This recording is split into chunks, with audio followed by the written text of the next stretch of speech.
Hello my dear students, हमारे channel में आप सभी का स्वागत है। जैसा कि हम लोग जानते हैं कि ट्रांसलेशन की एक सीरीज़ चल रही है। ट्रांसलेशन के अंतर्गत आज हम लोग स्टडी करेंगे फ्यूचर टेंस। फ्यूचर टेंस के पार्ट फर्स्ट को आज हम अध्ययन करेंगे, फ्यूचर इंडेफिनिट टेंस। इसके पहले हम लोग प्रीवियस वीडियो में प्रेजेंट टेंस के चारों पार्ट, पास्ट टेंस के चारों पार्ट को हम study one by one study कर चुके हैं। आज हम स्टडी करेंगे फ्यूचर टेंस। फ्यूचर टेंस के part first future indefinite tense की स्टडी करेंगे। इसके बाद हम एक नए टॉपिक की ओर चलेंगे। तो आज हम ज़्यादा समय न गवाते हुए आइए चलते हैं अपने टॉपिक की ओर। हमारा टॉपिक है फ्यूचर इंडेफिनिट टेंस। सर्वप्रथम इसकी पहचान समझेंगे, पहचान के बाद इसके रूल्स के बाद इसके स्ट्रक्चर, फिर affirmative, negative, interrogative, negative plus interrogative. इसलिए आइए ज़्यादा समय ना गंवाते हुए अपने टॉपिक की ओर चलते हैं, फ्यूचर इंडेफिनिट टेंस की ओर। तो हमारा जैसा कि ट्रांसलेशन की एक सीरीज चल रही है, ट्रांसलेशन जैसे ही ख़त्म होगा हम एक नए टॉपिक की ओर चलेंगे। तो आइए चलते हैं फ्यूचर टेंस। फ्यूचर टेंस के भी चार पार्ट होते हैं। पहला है future indefinite tense, future continuous tense, future perfect tense, future perfect continuous tense. तो इसके पार्ट फर्स्ट को समझेंगे future indefinite tense. Future indefinite tense की सर्वप्रथम हम पहचान समझेंगे। देखिए, थोड़ा बच्चों को क्या होता है कि फ्यूचर टेंस में थोड़ी सी परेशानी होती है हेल्पिंग वर्ब लगाने में, तो इसको थोड़ा ध्यान देकर आप लोग समझिएगा। फ्यूचर इंडेफिनिट टेंस का मतलब होता है, पहचान समझिए पहले, जिन हिंदी वाक्यों के अंत में ग है, गी है, गे हैं इत्यादि शब्द आए तो वहाँ फ्यूचर इंडेफिनिट टेंस होता है, या अनिश्चित भविष्य काल होता है। फ्यूचर इंडेफिनिट मीन्स अनिश्चित भविष्य काल, कार्य तो होगा लेकिन निश्चित नहीं है कब होगा। तो इसके हम पहचान को समझे। आइए इसके हम रूल्स को समझते हैं। यदि कर्ता आई या बी हो, WE, यदि कर्ता आई या बी हो तो हेल्पिंग वर्ब शैल का प्रयोग होगा। किसका प्रयोग होगा? शैल का प्रयोग होगा। रूल नंबर सेकंड, यदि कर्ता ही, सी, इट तथा नेम्स, कोई भी नाम हो, राम, श्याम, गीता, मोहन, जो भी नाम आएगा उसके साथ आप हेल्पिंग वर्ब विल का प्रयोग करेंगे। क्या करेंगे? हेल्पिंग वर्ब विल का प्रयोग करेंगे। और रूल नंबर थर्ड, ये क्रिया की क्या होगी? फर्स्ट फॉर्म का प्रयोग होगा। क्रिया की फर्स्ट फॉर्म का प्रयोग होगा। अब आइए वन बाय वन सेंटेंस को समझते हैं। सबसे पहले अफर्मेटिव, फिर नेगेटिव प्लस इंट्रोगेटिव, फिर नेगेटिव प्लस इंट्रोगेटिव। तो आइए हम अफर्मेटिव सेंटेंस के स्ट्रक्चर को समझते हैं। क्या समझते हैं? अफर्मेटिव सेंटेंस के स्ट्रक्चर को। अफर्मेटिव सेंटेंस का स्ट्रक्चर है, सर्वप्रथम क्या? सब्जेक्ट रखेंगे, फिर उसके बाद विल या शैल का प्रयोग करेंगे, फिर वर्ब की फर्स्ट फॉर्म, फिर अदर वर्ड्स का प्रयोग कर देना है। कि जैसा कि हमारा स्ट्रक्चर में इंगित है, सर्वप्रथम सब्जेक्ट, विल या शैल, वर्ब की फर्स्ट फॉर्म, फिर अदर वर्ड्स। जब हमें स्ट्रक्चर समझ में आ जाएगा तो हम ट्रांसलेट आसानी से कर लेंगे। तो आइए हम एग्जाम्पल को समझते हैं। मैं बाजार जाऊंगा, तो मैं की अंग्रेजी क्या हो जाएगा? आई। यहाँ क्या लग जाएगा? देखिए, पहले रूल पे जाइए। आई और बी के साथ शैल का प्रयोग होगा, तो क्या करेंगे? आई शैल, फिर वर्ब की फर्स्ट फॉर्म। यहाँ देखिए क्या है? जाना। क्या है क्रिया? जाना। तो आई शैल गो टू, कहाँ जा रहा है? Market. I shall go to market, मैं बाजार जाऊंगा। अगला एग्जाम्पल समझते हैं। लड़के रोटी खाएंगे। लड़के रोटी खाएंगे। तो लड़के, बहुत सारे लड़के हैं, तो द बॉयज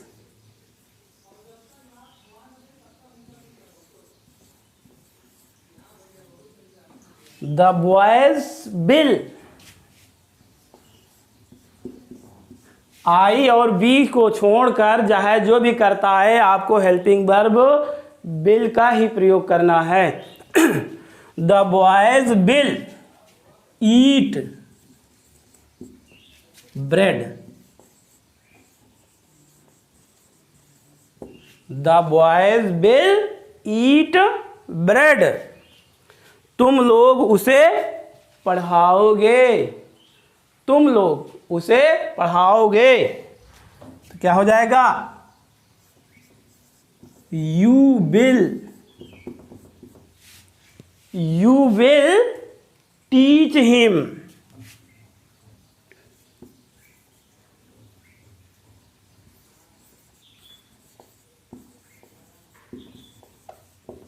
तुम लोग उसे पढ़ाओगे। तो यू विल टीच हिम। मेरे दोस्त उसे तंग करेंगे। मेरे दोस्त उसे तंग करेंगे। तो क्या हो जाएगा?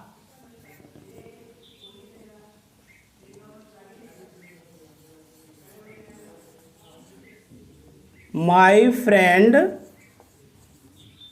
Will vex him.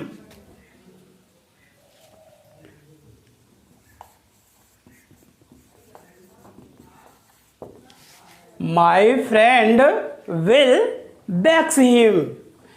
मेरे मित्र उसे तंग करेंगे। तो my friend will vex him, उसे तंग करेंगे। ये तो हुआ हमारा फ्यूचर इंडेफिनिट टेंस का अफर्मेटिव सेंटेंस। अब हम चलते हैं निगेटिव सेंटेंस की ओर। फ्यूचर इंडेफिनिट टेंस का अगला सेंटेंस का जो पार्ट है वो है निगेटिव सेंटेंस। तो आइए हम समझते हैं निगेटिव सेंटेंस के स्ट्रक्चर, फिर उसको उदाहरण के माध्यम से ट्रांसलेट किया जाएगा। तो सर्वप्रथम इसके स्ट्रक्चर, यस मीन्स स्ट्रक्चर होगा, यहाँ समझ लीजिएगा। स्ट्रक्चर में सबसे पहले हमें सब्जेक्ट रखना है, फिर विल या शैल प्लस नॉट, फिर वर्ब की फर्स्ट फॉर्म, फिर अदर वर्ड्स को हमें रख देना है। सब्जेक्ट, विल या शैल, नॉट, वर्ब की फर्स्ट फॉर्म, अदर वर्ड्स। तो चलिए इसको हम समझते हैं ट्रांसलेट करके।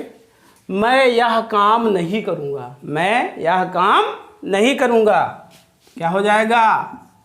आई के साथ क्या नियम में बताया गया था? विल या ओ आई के साथ विल लगेगा या शैल? शैल लगेगा। आई शैल नॉट डू माने करना, यह काम नहीं करूंगा। I shall not do this work.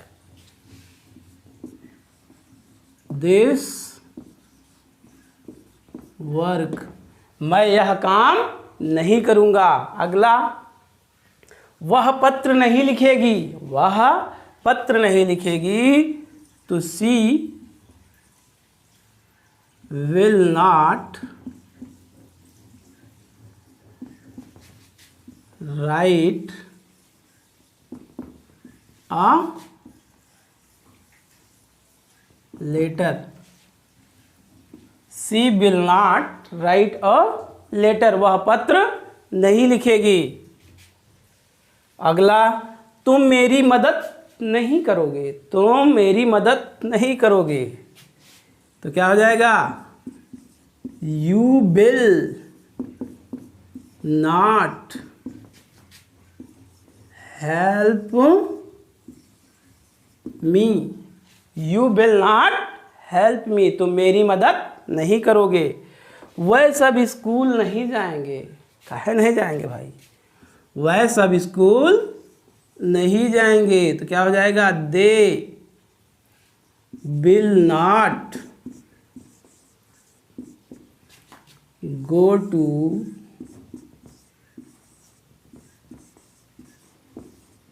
school. They will not go to school. वह सब स्कूल नहीं जाएंगे।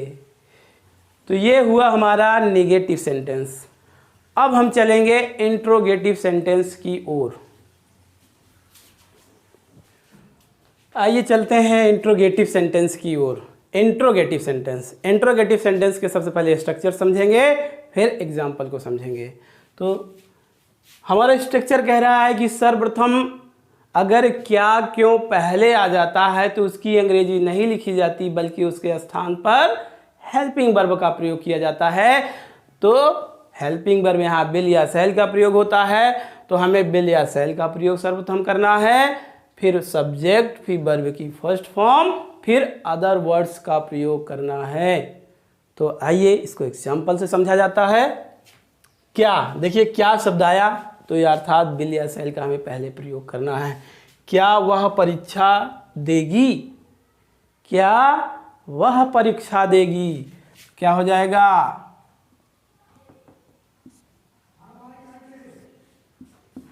Will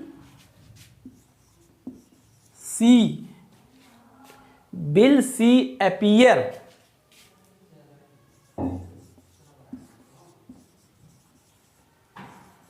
at the examination।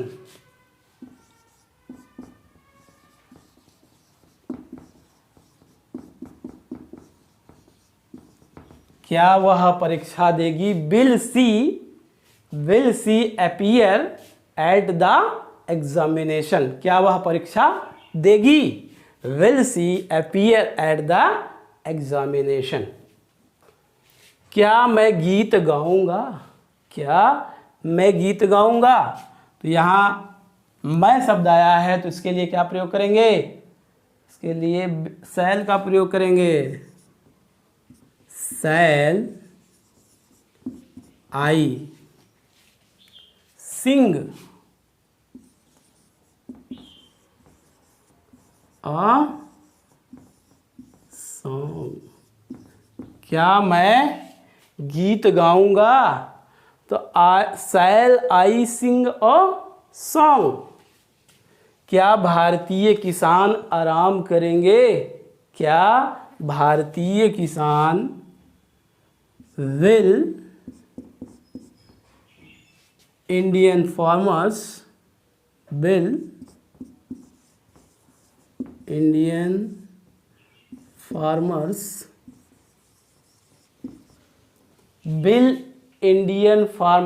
get the rest। will Indian farmers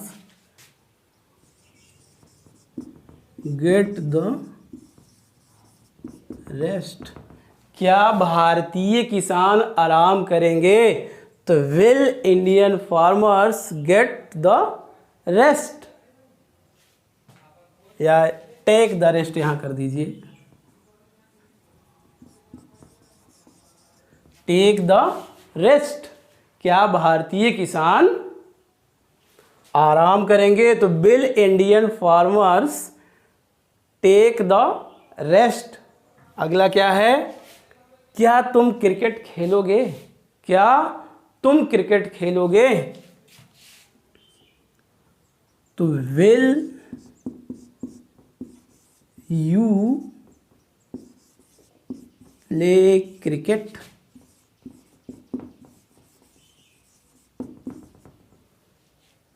will you play cricket, क्या तुम क्रिकेट खेलोगे। ये तो अभी हम लोग कवर किए इंट्रोगेटिव सेंटेंस। अब हम चलेंगे नेगेटिव प्लस इंट्रोगेटिव सेंटेंस की ओर। अब हम चलेंगे नेगेटिव प्लस इंट्रोगेटिव की ओर। नेगेटिव प्लस इंट्रोगेटिव का सर्वप्रथम हम स्ट्रक्चर समझेंगे। तो नेगेटिव प्लस इंट्रोगेटिव सेंटेंस में सबसे पहले हम विल या शैल का प्रयोग करेंगे, फिर सब्जेक्ट, फिर नॉट, फिर वर्ब की फर्स्ट फॉर्म, फिर अदर वर्ड्स। जैसा कि हमारा स्ट्रक्चर कह रहा है कि सर्वप्रथम विल या शैल का प्रयोग करेंगे, फिर उसके बाद सब्जेक्ट, सब्जेक्ट के जस्ट बाद हम नॉट का प्रयोग करेंगे, फिर वर्ब की फर्स्ट फॉर्म का, फिर अदर वर्ड्स, फिर क्वेश्चन मार्क को हमें लगा देना है। तो आइए इसको एग्जाम्पल से समझा जाता है। क्या भारत पाकिस्तान को नहीं हराएगा? यहाँ क्या पहले आया है और यहाँ नॉट अर्थात नेगेटिव प्लस इंट्रोगेटिव हुआ। तब हम क्या करेंगे, विल क्या भारत पाकिस्तान को नहीं हराएगा? Will Indian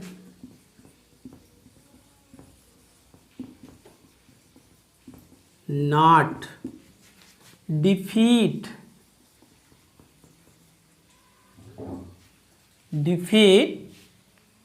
Pakistan?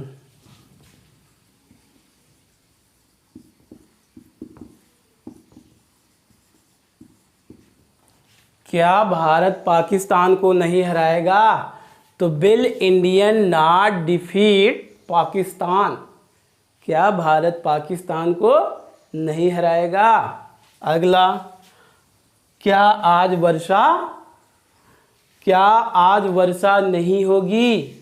Will it not rain today? क्या हो जाएगा? Will it not rain today?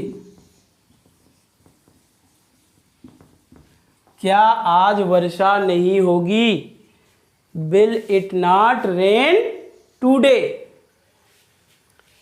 क्या तुम पानी नहीं पियोगे? क्या तुम पानी नहीं पियोगे? तो विल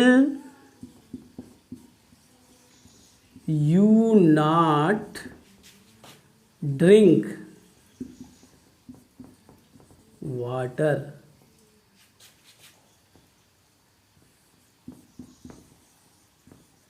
क्या तुम पानी नहीं पियोगे? अगला क्या है, क्या मैं विष नहीं पीऊंगा?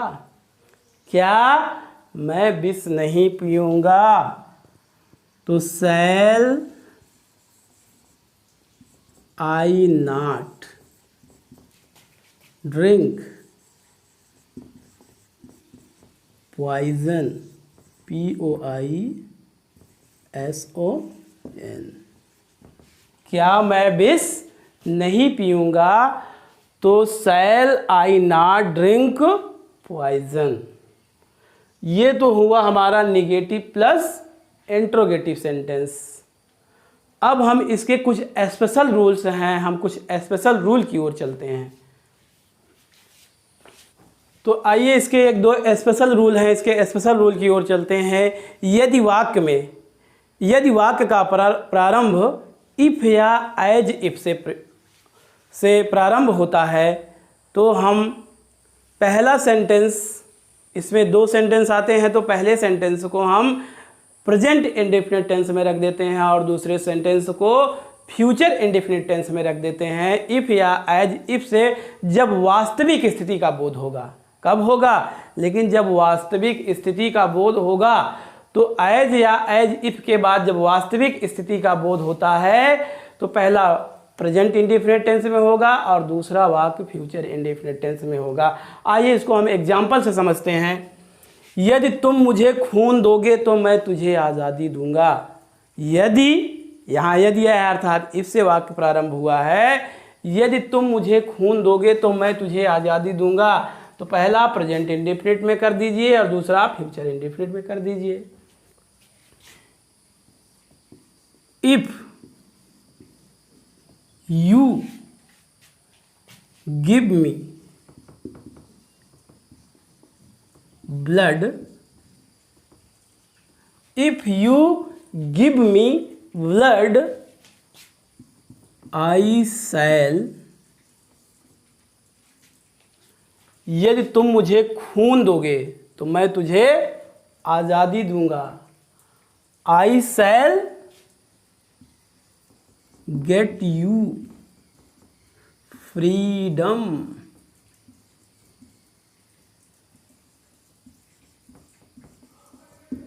यदि तुम मुझे खून दोगे तो मैं तुझे आज़ादी दूंगा। तो if you give me blood I shell get you freedom, मैं तुम्हें आज़ादी दूंगा। पहला प्रेजेंट इंडेफिनिट में, इसमें वास्तविक स्थिति का बोध हो रहा है, जब खून दोगे तब भी मैं आज़ादी दूंगा। तो अब पहला प्रेजेंट इंडेफिनिट में होगा, दूसरा फ्यूचर इंडेफिनिट टेंस में होगा। अगला देखते हैं, अगला देखेंगे तो और हमें समझ में आएगा। यदि वह यहाँ आएगी, यदि तुम यहाँ आओगे, यदि मैं वहाँ जाऊँगा, कोई भी वाक्य हो, तो क्या कह रहा है कि यदि वह यहाँ आएगी तो मैं उसे अंग्रेजी पढ़ाऊँगा। तो क्या हो जाएगा, if she comes, if she comes here, मैं उसे अंग्रेजी पढ़ाऊंगा। I shall teach her English, I shall teach her English. यहाँ भी वास्तविक स्थिति का बोध हो रहा है कि यदि वह यहाँ आएगी, इफ सी कम हियर, मैं उसे अंग्रेजी पढ़ाऊंगा। I shall teach her English, मैं उसे अंग्रेजी पढ़ाऊंगा।